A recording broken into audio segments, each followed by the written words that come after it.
welcome to the Cultivita channel. Today on You Need to Start Now, we are going to talk about the currency of youth, which you've probably seen lots of videos talking about this in reference to what can the youth have to create wealth, and that's time and energy. And most of these videos are going to be recommending that the youth use their time and energy to get more money or to increase salary or something of the sort to increase value, which allows them then to get assets, which leads to wealth creation. And just to be clear, we're not saying that is bad, but every time I watch these videos, for me, one of the things that I guess I don't full-heartedly agree with is that it has to be all or nothing. And so for me, one of the biggest things is highlighting that we still need to allocate a certain amount of time and energy to finding relationships. And I think that, talking to friends and people of the younger generation, that's missing because they're focusing, they're getting the career, they're getting the money, they're getting the house, they're getting all this stuff, and then they're finding it very difficult to find a partner or find friends or any of those things. And I will be the first to say that we're probably a little disconnected from the different generations, so we're speaking from our own perspective, going back and how we would ideally have done things or how we did things. And so that's going to be the topic. And so, Matt, what are your thoughts? I think finding a partner is like one of the most important things you can have, really. Uh, that sets the groundwork for everything else. Yeah, definitely. I mean, it reminds me of one of my mentors. One of the one of the reasons, he sat me down. We were having a conversation, and he was like, "Find your partner now." And he was very adamant. We had this whole conversation, and he pretty much told me that he was very wealthy, a very well-known company that's done very well, and he was in there relatively early, and he was just like, I don't know who loves me for me, because he had a lot of money, and he's like, it's extremely frustrated because he's having to play these games to figure out, do they really like him for him, and he never knows, and like, you don't know, is it a long con where they're trying to get him to commit, and then all these things, and it's hard to know if someone likes you for you. But when we're young, if you're like us, you're poor, and they gotta like you for you because there's nothing else, right? And so I think that's one of the advantages, that yes, we are relatively poor, but when someone likes you at that point, they really like you, and not maybe your potential, but not your money. And I think money makes it very cloudy and very difficult. What do you think? Yeah, I mean that's obviously one of the biggest factors. If you're older, you have a lot of money. And we see that here as well, living in Bangkok. If you're a foreigner, you're viewed maybe as someone who's got money because poor people don't necessarily travel internationally. So some of the ladies may be more enticed to a foreigner because they think that they have money, and some foreigners enjoy that, others don't. But yeah, I mean obviously you want to choose a partner that's going to love you for who you are, and not someone who's with you because you have money. Yeah. The other, factor here, I think, is like I was talking to a friend, and she was saying that she thinks she like missed the boat, which I never really thought of. And in her perspective was like, when we were younger, there was like this big of a pool of partners, right? And now as she's older, she's like, it's gotten them smaller, and she's like, all Well, the good ones are taken. I think part of the problem is they have to manage their expectations. I've seen some circulation on YouTube about they want there is some trending thing on Instagram or YouTube or TikTok or one of those that basically says, I want a man who's like 6'2", makes like 100,000, yeah, 150,000 a something, year yeah, or something crazy, blue eyes. And it's like, if you have this already predefined criteria, you're not letting it happen organically, and if you let it happen organically, I think you have a much greater chance to succeed, because if you already put those stipulations on it, right, where it's like yeah. he's got to be 6'2", 150, what about all the people who aren't 6'2" and 150 that would be a perfect match for you? And then you're also saying, what is important to you? It's like, oh, well, basically good looks and money. That's it. Like, Yeah. what about, what's inside of someone? No, and I mean, not to discount. If you're not attracted to someone, it's going You to be have to very be attracted. hard You have to to be then start a attracted. relationship. But that aside, right? I don't want to like completely disregard it. But I think that this topic or this factor is really about your pool size, right? And if when we're younger, there's a bigger pool size. When you discount certain things because you're not, you only want certain things, you're making a smaller pool size. And I think it's already really hard to find a partner that matches you. It's like you've never swam before. Why are you going to tie your hands and feet together and jump in, right? Like it makes it so much more difficult. And I think that pool size is extremely important. Now, just to be clear, I'm not saying that we should invest all your energy and time into finding a partner. I think that maybe for someone that is right, but I'm just saying that there should be some allocation, and whatever that is going to be different for each individual, and it's going to seem what's right. But I think that if you start early, you can be allocating.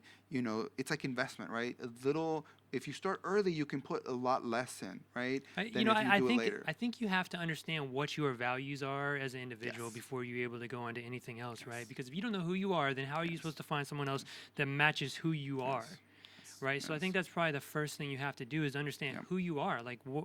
what is my visions, and just with that said, I think it's also important to, have good financial habits, as part of who you are. Yeah. You don't want to spend far beyond, your means. You want to still have those good habits. But, at the end of the day, man, I really think, and again, these are always biased views because this is what I've experienced. But like, my partner is everything to me. You know what I mean? Like she's the one who, you wake up and you feel comfortable knowing that you have someone with you on your life's journey. Yeah. And at the end of the day, man, money is just money. I mean, you have to have money to live, but what is life exactly? It's relationships. It's who you choose to spend your time with. And I think it goes back to a very fundamental thing, right? And we've said this in the show. I've said this on my channel as well. Is that we're emotional beings and we're social beings. And more studies are coming out and saying like it's not eating, it's not the place you are. It's actually human connection, which keeps us living for as long as we're living. And so it goes to show that in many ways it is more important, assuming you cover your basic needs in life. But I think one of the things too that we don't talk about as much is that getting a partner early, I think, for me, it was difficult because, it's not something people were doing at such an age. But for me, I always listen to my mentors. And I had another mentor that told me something similar. And I was like, wow, these guys that have everything, they're saying I should be investing in a partner. And I was like, oh, I should be looking and I sat there and I reflected, and I think you bring up a good point that reflection is key. If you haven't reflected and you don't know what you want and you don't know who you are, then do that first. But I'm assuming you already done that. But for me, in college, I was just like, when am I going to find a better pool of people that have already been filtered, that have the same mindset, that think the same way, that have the same value? Like the school did all the work for me, right? It just got me a bunch of potential partners that would be good, right? And I'm like, this is great. Why just have fun when I could be looking for a long-term partner here? And I'm not saying like I want to marry whoever I was dating, but I was open to it, right? And that changed how I was looking at everything. I think you had a more mature mindset at a young age, though, because to be honest, I was an old man. That's why I have a second wife. This is my second wife, and because the first one was like, oh, she looks good. Let's just. That's a whole other story that we're not going to get into here today, but. But I think one of the cool thing is, like when you get in a relationship early, is that I think people one of the coolest things, I forgot where I read this, is every day, like you don't get to choose to be a son or a father or something of the sort, but every day you choose to continue that partnership with that person. They could leave, but you choose. And the great thing is when you start early, you go through all the bad things of life, and that makes you It makes it stronger. groove Yeah. into each other and figure stuff out, and how you can lean, and where your partner's stronger and better, and how you can shine, how you can support, and how you can be better. And you get scars, but like real scars, they're stronger. And now you have all this history, and it's like playing basketball two, and you know where the ball's going to be. You know, it reminds me of like Michael Jordan and Scottie Pippen, right? Like you just threw the ball and it was just there, Yeah. right? And it's because they just knew each other so well. They had played for so long, and it's kind of And a similar thing. people forget that Scottie Pippen is a Hall of Famer. You know what I mean? It's easy to be overshadowed in Michael Jordan's shadows, but the thing about it is that they were great because they worked together. They spent the But I think time. you bring up a very good point that in our society, there are going to be things that are going to seem like you're being overshadowed by your partner, or your partner's overshadowing you, or you're them, I guess.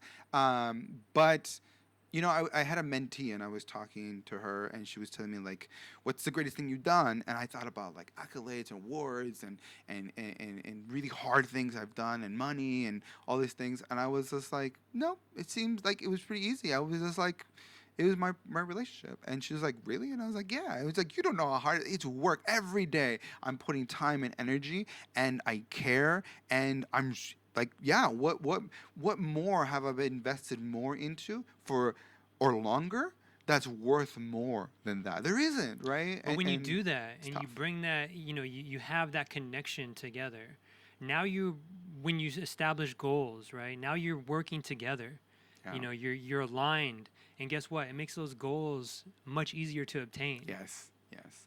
And I think Warren Buffett like spoke about this too in reference to relationships and their importance. And I think like, yeah, everything is easier. Like, you already, life is hard.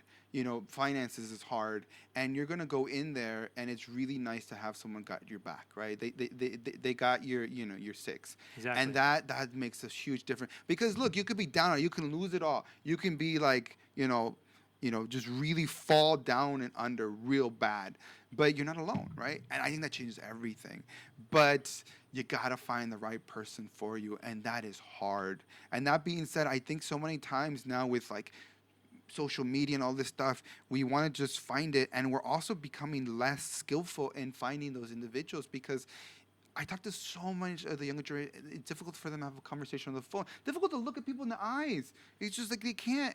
And if you When are one of those, I think you start small and go out there. And when you're walking down the street, just say hello to somebody, right? Just simple. People don't say hello. They're just walking Yeah. and just like hello. Even if they don't look it back, like just start small. Right, every opportunity, and then later maybe you'll strike a conversation, and maybe you do it your way in a museum or somewhere you feel most comfortable, at your coffee shop, whatever, and maybe you get turned down, but you keep trying, you try to figure that out, and you build confidence. And it goes back to like reflection. You understand, hey, I'm not good at being funny, which is what I found out sometimes. Like I can take funny to a certain point, but then I can't take it any further. I wouldn't be good as a comedian. I just can't, I don't know. I'm a comedian. Well, I'm funny only to a point, and not to the point that I could be a comedian. So Well, no, it's see, good to know, though. I'm an audience of one, though. I just, I look in the Oh. mirror and I'm like the funniest dude on earth. Yeah, well, if that's the gauge, then I am Seinfeld. I am the greatest comedian ever. But that being said, humor, I think, is also very important. And I think so many guys are like, "Oh, I don't have money," and all this stuff. But you can also be investing in yourself. I think so many times you're like, "But I'm not good enough. People don't want me," right? And that doesn't mean that then you just give up. That means you need to invest more time in yourself to get better, right? Maybe go take an improv class. Try to be funnier. Try to work on your humor, because funny enough, I think I read a study once where they like interviewed like 1,000 women, and they asked them what their biggest criteria, and I think it was like number one or number two was humor. So like, who can't work on their humor? We can all work on our humor. We can't be taller. I mean, I guess you can do that thing where you break your legs, but most people don't have the money or want to do the pain of getting taller even by a little bit. And money is hard to acquire, and it takes time, but humor you can be working on. And it goes back to this idea of slow and steady. You can be better, you can improve, and you can go out there. And you know what, for me, when you talk about your first wife, I won't lie. When I was younger, I thought, getting the best, the prettiest, whatever it might be, was going to be very fulfilling. And it took me very little to figure out that it wasn't. Well, you have to live with them. You have to. No, I'm Not serious. that there's very very attractive people who are very intelligent and great to hang out with, but there are some that aren't.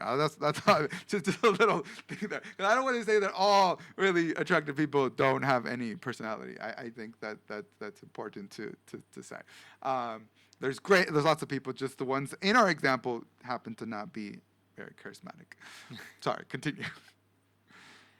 Yeah, I mean, you have to live with this person. Again, this person is someone that you should be willing to die for. Really. To push them out of the way of a speeding car and for you to take the hit. You know. But when you have that type of bond, man, you're able to go way farther than if you're just with someone for all the wrong reasons. And that's why I was saying having these predefined notions in your head. Well, he's got to be 6'2", makes 150 is just the wrong approach. But at the same time, if you don't know what you're looking for, it's okay to go out and seek that.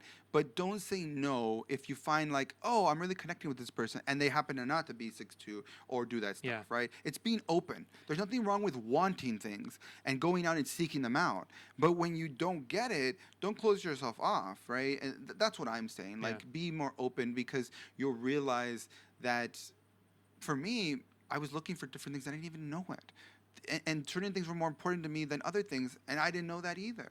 And so it's a learning process. But the one thing I will say that you can do, which everyone probably, when I know this is going to be weird, so disclaimer somewhere here, I'm very weird. But when I was dating, I wanted to be better, and I had this concept. I always wanted to be better, and so when I dated someone, I was like, I'm going to be a better kisser. Like, I'm going to be open to this relationship lasting forever. But if it doesn't, at the end of the relationship, I want to be a better kisser, right? And that's really superficial, but sometimes it was like, I want to be a better listener. I want to just talk as least as possible as I can in this relationship so I can really figure out how to better listen and get, validation for that and ask questions and really figure it out better. And every single time I became a better partner. And so I think that makes you get a higher level. But you know what? partner. You said it in a weird way. I'm not gonna lie. That was weird. You know what I mean? The way you say it's weird. But I think if you kind of peel the onion back there, I think really what you're saying in that weirdness is that you're just reflecting. You're just reflecting back on like how can I be a better kisser, right? That's what it really boils down Yeah, it's to. being conscious. Yeah. But it's being conscious to a point that you want to just be a better you.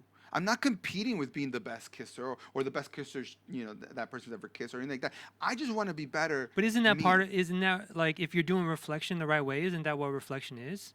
Is you're analyzing a situation and determining like how you could be better in that situation, right? Am I wrong? Well, I not to say you're wrong, but No, there you are can say I'm wrong. exceptions. There are exceptions. I think most of the time you are right, but there's sometimes what I say is you always have three choices. One is you can focus on it to make it better. The other one is this exception where you ignore it because it never happens. It's exceptional, and you're like, I'm not going to focus on getting better because it never happens, right? It just this is the first time it's happened. What do you and mean? probably will never happen. What do you mean? I don't know. You date someone who is X, and that's a very rare trait of somebody. You don't have to get better at listening to that type of person if there's 0.001% of the chance you're going to meet someone like that again, right? So Well, no. I mean, I would argue that you're still reflecting upon that situation, and even if you choose to ignore it, you're still reflecting on it. no, I know, but I'm just saying you don't always end with the with the notion of wanting to improve it. Sometimes you want to improve it, sometimes you ignore it, and other times you, I guess, stop it, right? Like you just like, it's like cutting it off, trying to make it better, or just ignoring it. That's usually the three options that you have. Usually, like you said, you want to be better, but that's not always the case. But the most important thing is being conscious, because then you can decide what's best for you. And it could be something with the partner, right? Maybe all these things are happening, but what's best for you? And sometimes that's hard. That's really hard to especially, I think, in the beginning when I was dating, to when you have someone and you're connected and it's not great, but it's okay. It feels nice to be loved. And it's really hard to be like, when I look 10 years down the road, I don't see it there. And maybe we need to call it, And that's really hard. And I did that. And that's really hard, because it was great. It was good. But they, if there's no long-term perspective, then that makes it difficult, and it makes it hard, because you could be enjoying it for the moment. But again, it's a consciousness. You have to be conscious of the moment and be reflective and know what you're getting out of it. You're not there to just have fun, right? You're trying to find a long-term partner, and that changes the game. You're not playing to make the most money. You're playing to have the most property on Monopoly, right? And Monopoly is what I'm thinking about. But it changes the game. Imagine like the game wasn't about having the most money. If the game was about having the most property, then it's going to completely change how you play the game. You might take debt and buy all the property you land on, right? So No, if you want to win Monopoly, you got to have the most properties, though. That's well, kinda like the rule. that's true. So that example is bad. Okay, well, think of a different example. But like, my point being, there's certain times in life where the two things won't gel together, and you need to choose one or the other. And conscious is the most important part. And when we're young, you don't realize this is the best time you will have to reflect. When you get older, more stuff comes in. You have less time. It's like I was talking to a friend about having a second kid, and I was like, I've thought about it, but the problem is the world doesn't say, hey, you want a second kid? Here's an extra 3 hours into the day. No, you have to take that time to give to the second kid from somewhere in your life. You've seen Idiocracy, right? A long time ago, yes. Watch the trailer. I don't remember. Watch the trailer. Why? Well, you got to tell me now. You can't just spit it out. You got to tell the audience what happened. I want them to watch the trailer, number one. But number two, so Idiocracy, it has this very successful couple, and they're talking about having kids. Like, well, not right now. The market's down. Just it'd be a bad, inappropriate time to do it. Remember, yeah. And then they pan off to another guy who's like a high school football player and jock, and goes out and has sex with all these women, and has lots of kids, and it's good. You gotta check that out, though. No, but I think you bring up a good point, though, when it comes to things. So the basics here is do, right? And I think this is a really important point here, that when you're out there, do. Because if you don't do, in other words, if it's like the whole thing where like, oh, I'm not gonna even talk to the person because they're not 5'9" or whatever it is. They don't have blue eyes. But just do, because it's the same thing. Like, there's never a perfect time to have a kid. You have to decide that's what you want to do and then try, right? Because I've known people who agonize it over it, and then they realize they can't have kids. And that sucks, right? That does suck. But my point being, though, you have to try. You have to figure it out, because life is lived by doing, and it's scary. You have all these things. Figure out what your strengths and weaknesses are, and don't be scared to jump. And when it comes to relationships, same thing. Don't be afraid to put yourself out there. And it sucks, because sometimes you put yourself out there and your heart gets ripped apart, and then you have to definitely take time, reflect, put it back together, and maybe let it heal, and then you got to go back out there and do it again. And that's really hard to do. So I'm not discounting that part of dating. I don't miss that part. It hurts, the vulnerability, but there's really no other way of doing it. So if you are struggling with that, push yourself and put yourself out there. My suggestion is don't just put your whole heart out there. I always say, slow and steady. It's a theme at this point. It's just, it's like trust but verify, right? Like, if I give you something, I'm going to trust you with a little thing, right? And then slowly more and more and more. I don't just, give you the most expensive thing in my life and be like, here, you hold this for me. You work your way up. It's the same thing, I think, with relationship. You slowly are more and more vulnerable, and you put yourself out there. And if they show that they're not the type of person that you should be doing that with, then you rein it in, and maybe you end it there for whatever reason. I will say, though, don't be so quick to just throw away relationships, talk about them and try to figure them out, because it's going to be your best opportunity to learn and grow. And maybe it still ends, but then you'll be able to understand why and maybe, learn from that in the future.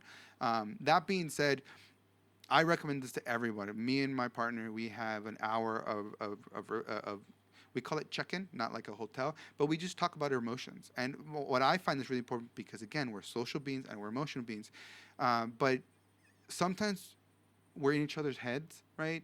And we forget, right? Maybe you're having a really stressful day and you do something and I take offense to it. But it's not till the end of the week where you tell me, hey, it's because this was happening. And you're like, oh, I didn't know.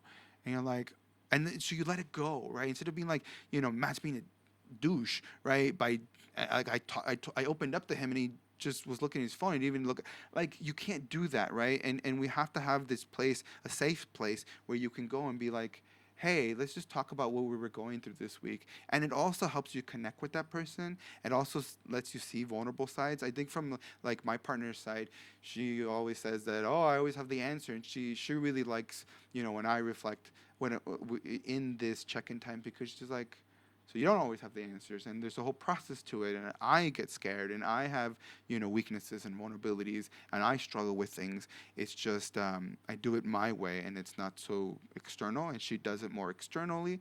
But it's different things like that where you can have a space where you can just take away all the fog, because there's social media, church, family. They say, oh, all these things you should do, but you just go there and this is me. This is me, man. And like, I still love you and I still care about you, and show me you, right? And then, but don't judge, just listen, right? You're not there to fix things, especially as a man. I think that maybe it's a bias, but I always want to fix her problems, and I always say, like, do you want me just to listen, or do you actually want me to try to help you? And then she's like, just listen. And I'm like, okay, good. And then that way I can stop, because I have the problem. I want to fix it, and like, this is not my job sometimes to fix it. It's just to be supportive and listen. Yeah, What do you think? No, I agree. Actually, I'm very fortunate because that's how my wife approaches it. Like, do you want me to give you a fix, or do you want me to just listen? So she already does that, which is great. Because most of the time, I just want someone to listen to me complain about something. I think we all do. To be fair, it's completely natural to want to do that, and there's nothing wrong with it.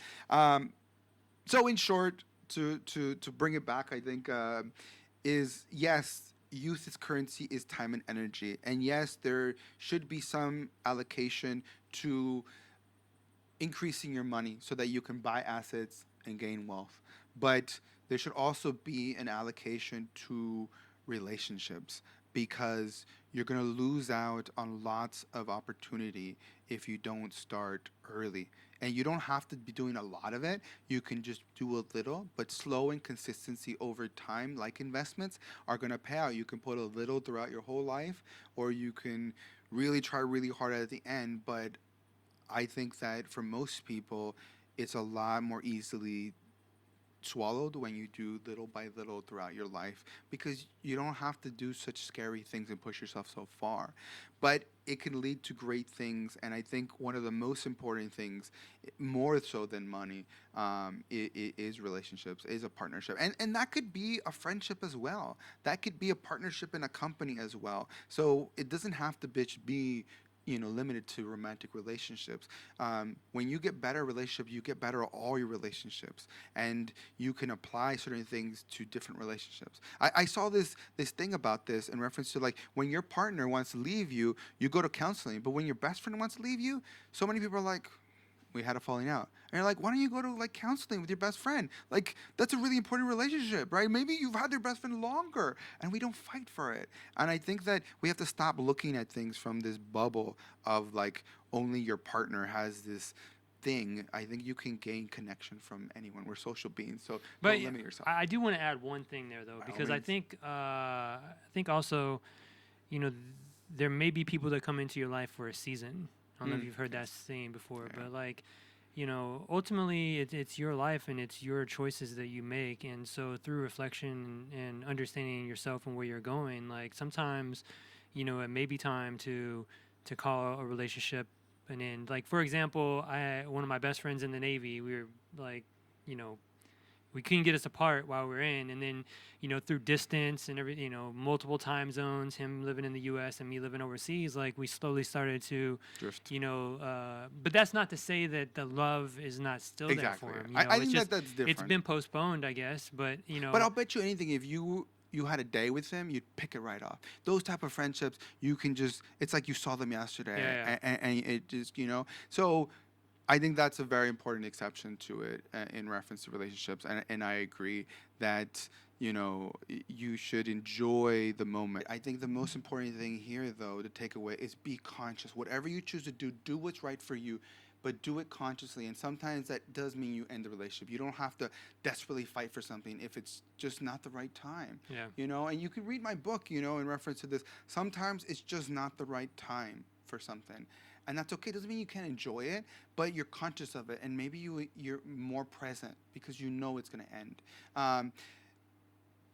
But just do what's right for you, right? We're not here to tell you do it our way or do it this way, but be conscious of it, reflect, and do what feels right for you. Because no matter what, even if you feel unhappy with it, you will feel more satisfied and fulfilled with the outcome. And that's it. Hopefully, you found something helpful in all of this, and it was definitely more enjoyable for us. Anything to add? No. All right. Oh, actually, I do got one thing. Yes. Watch Idiocracy trailer, please. Yes. Until next time, stay curious, stay open, and stay true to you. Thanks for watching.